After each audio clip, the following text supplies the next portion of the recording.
Bismillahirrahmanirrahim. Assalamualaikum warahmatullahi wabarakatuh.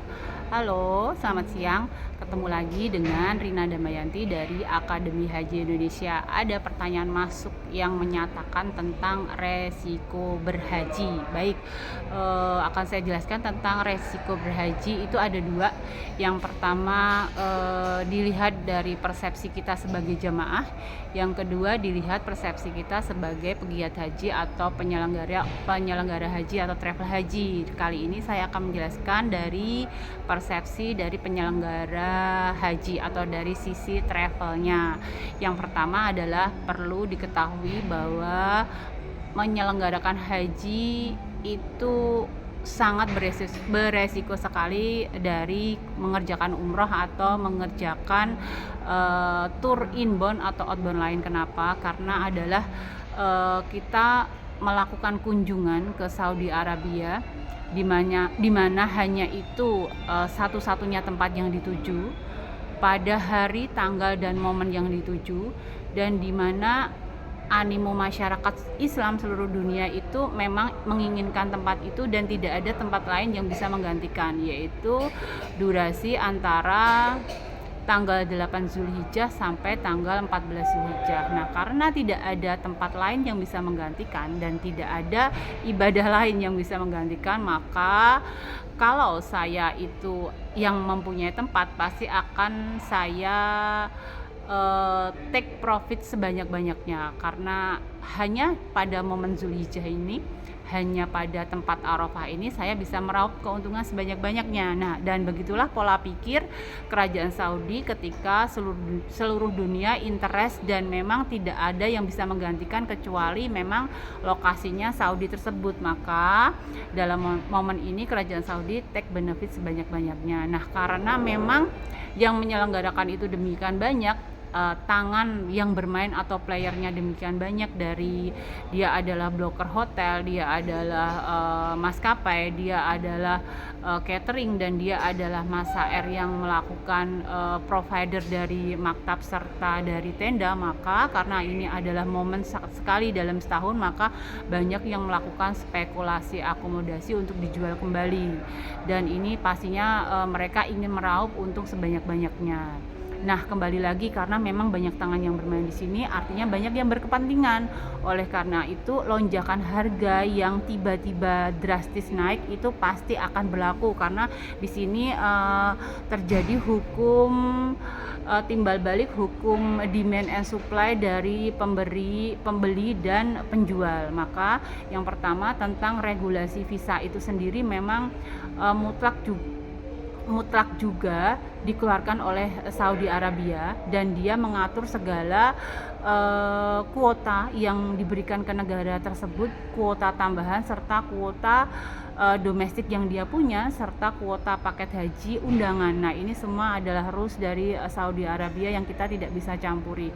Dan kerajaan Saudi adalah kerajaan yang dipimpin oleh satu raja, bukan parlemen seperti Indonesia. Jadi tidak ada istilah diskusi, tidak ada istilah musyawarah, apa kata raja, apa keputusan raja, maka semua harus ikutin. Nah, inilah yang kita susah dalam hal negosiasi, yang kita susah dalam hal untuk melakukan MOU, karena selalu setiap kali terjadi MOU atau kesepakatan selalu ada regulasi baru yang memang mau nggak mau, karena kita sebagai tamu harus mengikuti. Nah, di sini pahamkan bahwa memang mereka menang akan tempat dan kita butuh akan waktu, kita butuh akan tempat, dan mereka mempunyai legalitas yang kita tidak bisa mencari pertolongan ke negara lain, ya, karena visa dikeluarkan oleh mereka. Nah, dan di sini juga banyak tangan-tangan yang bermain di domestik juga. Jadi karena di Indonesia belum ada platform yang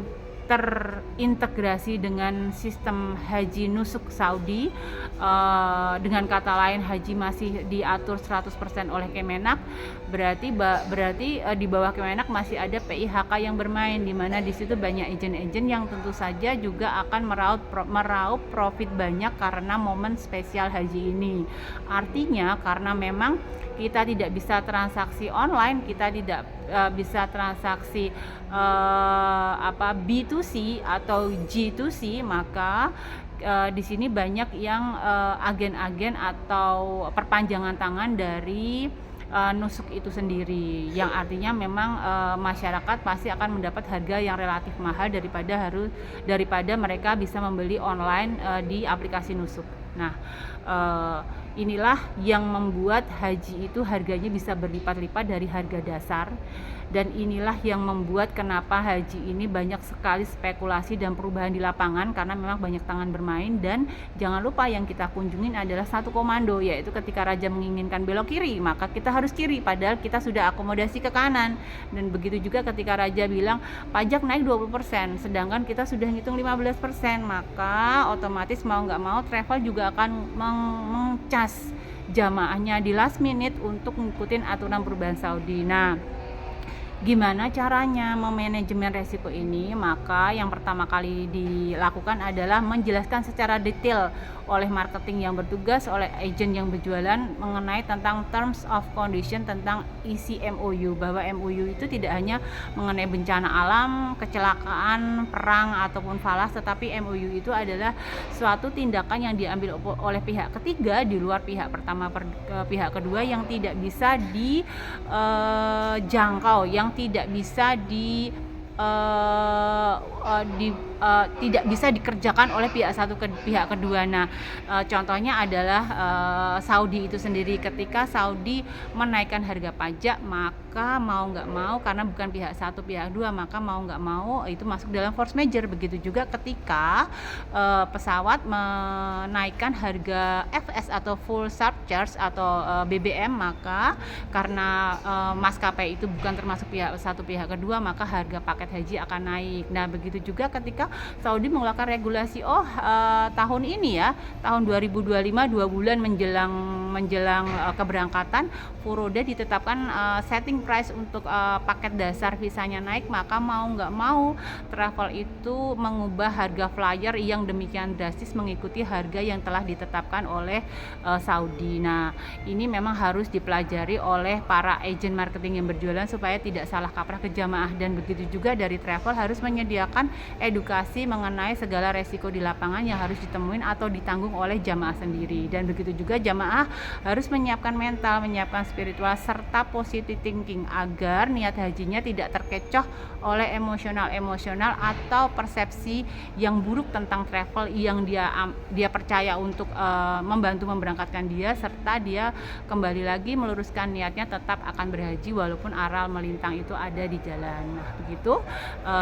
Selanjutnya nanti saya akan jelaskan di vlog berikutnya tentang persepsi resiko ditinjau dari sisi jamaah, dan persepsi resiko bagaimana mengedukasi supaya persepsi dari perusahaan itu sama dengan persepsi oleh jamaah. Baik, akan saya akhiri vlog ini. Sampai jumpa di vlog berikutnya tentang manajemen resiko haji. Rina Damayanti dari Solo, Akademi Haji Indonesia melaporkan. Terima kasih. Assalamualaikum warahmatullahi wabarakatuh.